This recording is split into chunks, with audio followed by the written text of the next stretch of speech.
5, 4, 3, 2, 1, 0.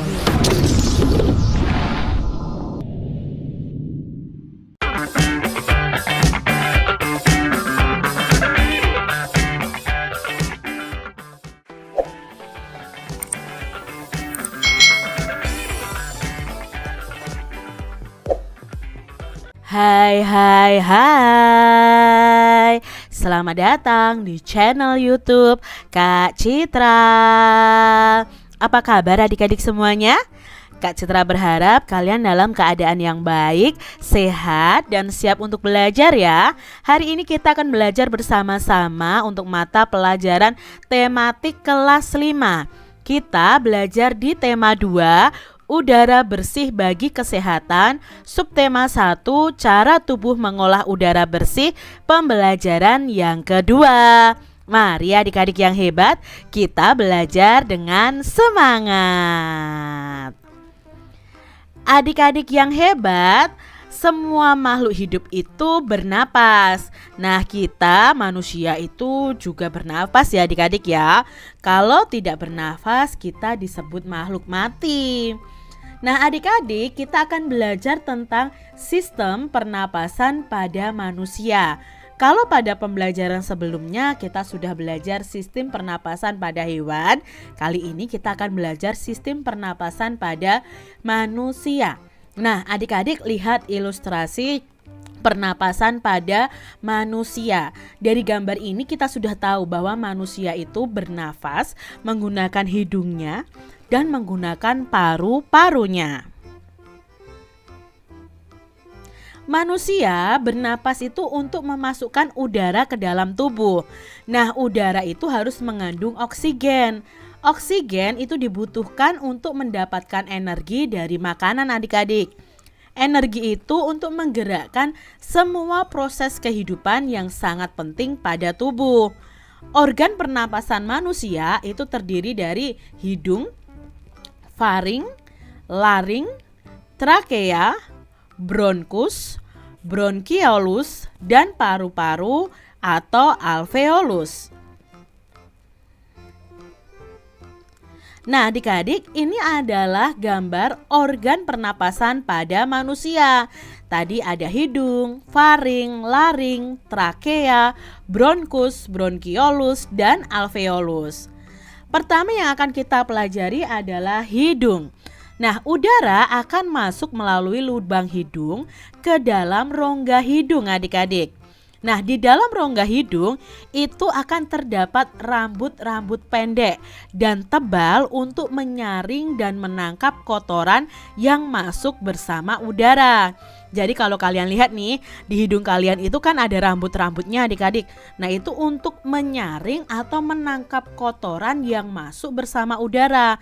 Nah, biasanya ya adik-adik ya, di lubang hidung kita itu kan ada upil. Nah, upil itu tuh adalah kotoran yang tertangkap di lubang hidung kita ya, yang tertangkap oleh rambut-rambut pendek yang ada di lubang hidung kita. Jadi itu adalah kotoran udara yang menumpuk. Nah, selain disaring, udara yang masuk ini dilembabkan oleh selaput hidung. Jadi di sini nanti udara itu akan menyesuaikan kelembabannya dengan rongga hidung kita. Berikutnya adalah faring. Nah, ini ya adik-adik ya, faring.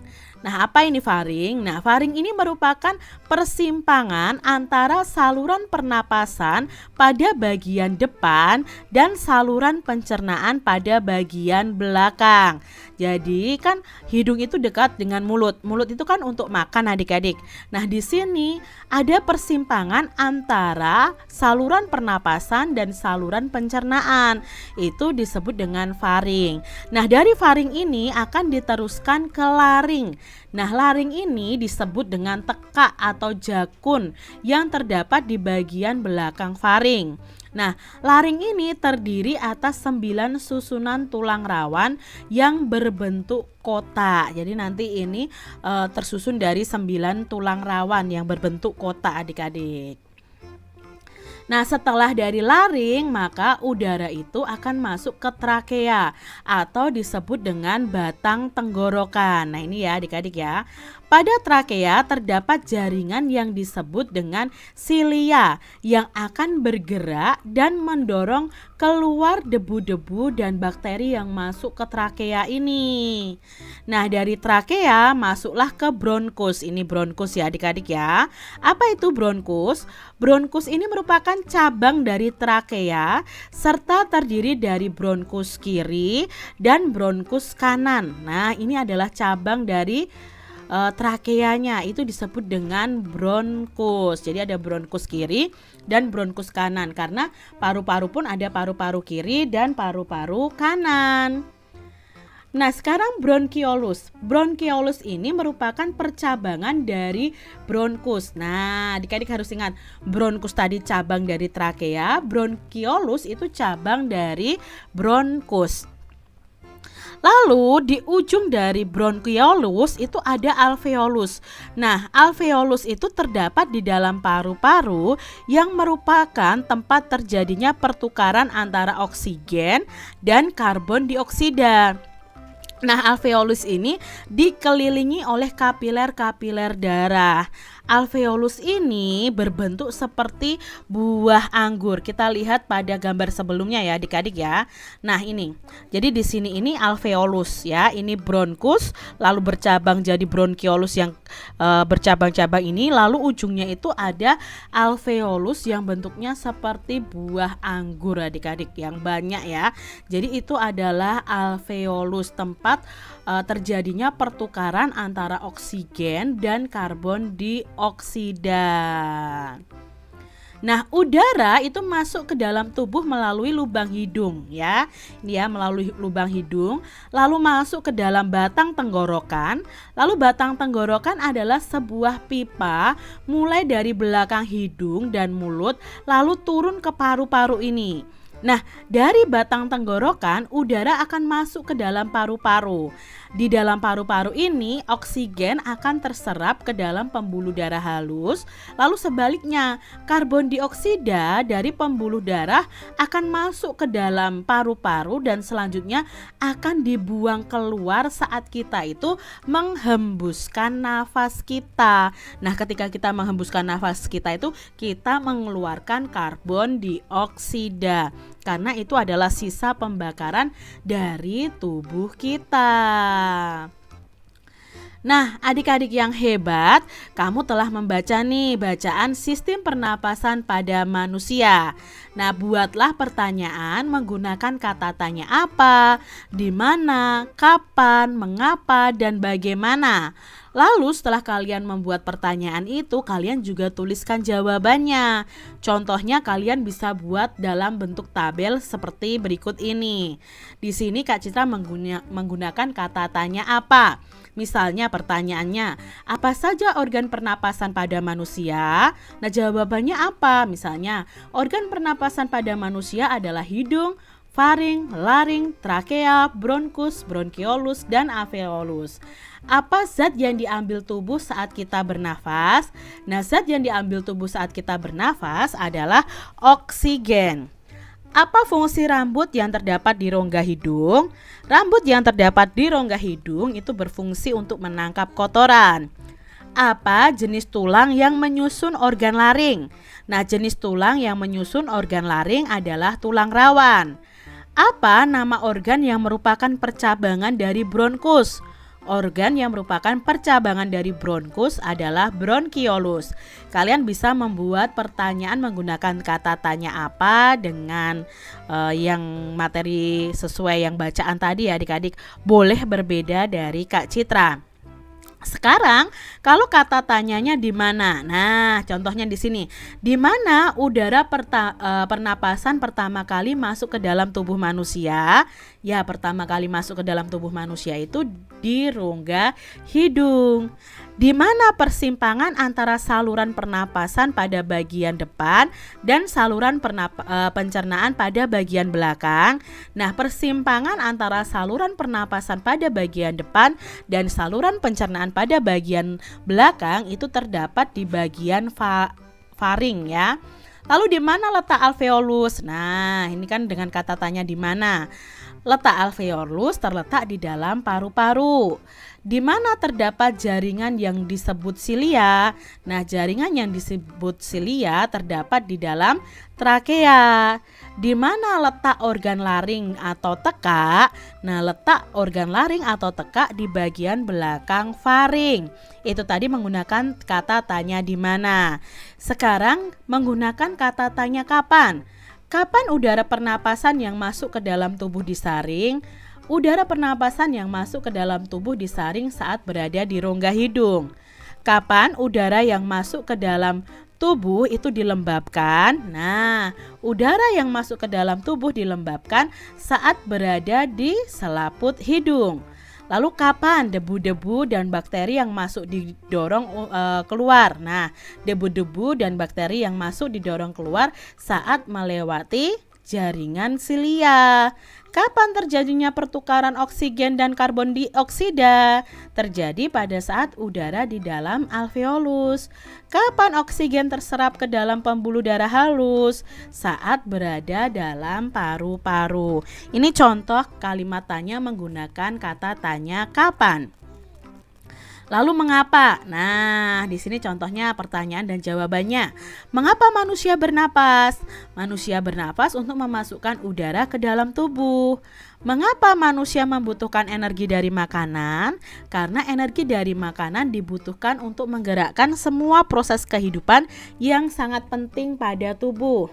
Mengapa di dalam rongga hidung terdapat rambut-rambut pendek dan tebal?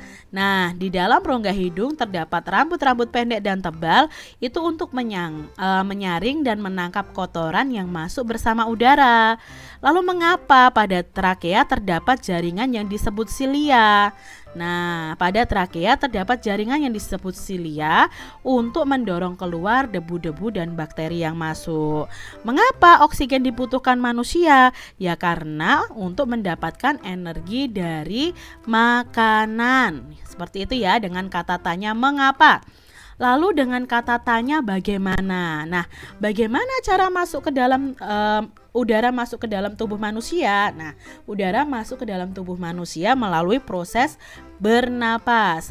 Lalu bagaimana kotoran yang masuk bersama udara pernapasan disaring? Nah, kotoran yang masuk bersama udara itu disaring oleh rambut pendek dan tebal yang terdapat dalam rongga hidung. Lalu bagaimana proses pertukaran oksigen dan karbon dioksida? Nah, proses pertukaran oksigen dan karbon dioksida itu saat udara berada di alveolus. Lalu bagaimana proses gas karbon dioksida ya adik-adik ya, ini bukan karbin. Karbon dioksida keluar dari tubuh manusia. Nah, gas karbon dioksida itu keluar dari tubuh itu melalui pembuluh darah yang masuk ke dalam paru-paru dan selanjutnya dibuang saat kita mengembuskan napas. Lalu bagaimana cara oksigen diserap ke dalam tubuh oleh paru-paru? Nah, oksigen diserap ke dalam tubuh oleh paru-paru melalui pembuluh darah halus. Kalian bisa kembangkan sendiri kalimat tanya berdasarkan bacaan tadi adik-adik. Setelah itu adik-adik buatlah bagan kerja organ pernapasan manusia. Kalian bisa tuliskan di selembar kertas karton. Lalu bagan ini akan kalian presentasikan pada pembelajaran 5 nanti. Nah, itu biasanya ada tugas dari guru kalian ya, membuat bagan seperti ini. Pernapasan pada manusia. Kalian bisa contoh ini ya adik-adik ya. Kalian gambarkan, kalian buat bagannya juga bisa. Nah, adik-adik yang hebat, saat kita beristirahat atau tidur, dalam setiap tarikan nafas kita itu menghisap atau mengembuskan sekitar setengah liter udara. Kita menarik nafas itu sebanyak 15-20 kali setiap menitnya. Jadi ketika kalian beristirahat itu sekitar 15-20 kali semenit ya, dalam waktu 1 menit kalian itu bernafas. Sebaliknya, setelah beraktivitas berat, misalnya balapan lari, kita itu membutuhkan lebih banyak oksigen. Maka kita itu bernafasnya lebih cepat adik-adik. Kalian makanya kalau habis lari itu biasanya terengah-engah begitu kan? Nah, saat itu kita itu menarik nafas lebih dalam dan lebih cepat. Dalam setiap tarikan nafas kita, itu kita menghirup udara sebanyak 3 liter atau lebih. Ternyata lebih banyak daripada saat kita beristirahat. Dan dalam setiap menitnya kita itu menarik nafas sebanyak 50 kali atau lebih. Itulah sebabnya kita itu terengah-engah setelah berlari. Jadi tahu ya adik-adik ya, mengapa setelah berlari kita itu seperti itu ya, terengah-engah seperti itu. Nah, lambat cepatnya kita menarik nafas itu tergantung dari aktivitas yang sedang kita lakukan. Sebaliknya, kita juga dapat mengatur pernapasan sesuai aktivitas yang sedang kita lakukan. Nah, sebagai contoh nih, saat menyanyikan lagu, kita harus mengatur pernapasan supaya nyanyian kita itu lebih enak didengar. Dalam seni musik ada lagu bertangga nada diatonis mayor. Apa yang dimaksud dengan tangga nada diatonis mayor? Ayo kita baca bacaan berikut ini. Ada bacaan yang berjudul di sini tangga nada diatonis mayor. Tangga nada merupakan susunan berjenjang, misalnya do, re, mi, fa, sol, la, si, do. Nah, dalam seni musik ada jenis tangga nada namanya diatonis. Nah, tangga nada diatonis itu terdiri atas 8 nada. Tangga nada diatonis itu terbagi menjadi 2 adik-adik. Ada tangga nada diatonis mayor dan ada tangga nada diatonis minor. Nah, tangga nada diatonis mayor itu memiliki interval atau jarak nada. Nah, perhatikan ya adik-adik. Contoh urutan tangga nada diatonis mayor berikut ini. Dari nada do, re, mi, fa, sol, la, si, do. Nah, do-nya ini dimulai dengan kunci C. Kunci C ke kunci D atau do ke re itu jarak intervalnya, jarak nadanya adalah 1. Dari re ke mi atau D ke E itu juga 1. E ke F atau mi ke fa itu setengah, hanya jaraknya setengah saja. Fa ke sol atau F ke G itu jaraknya 1.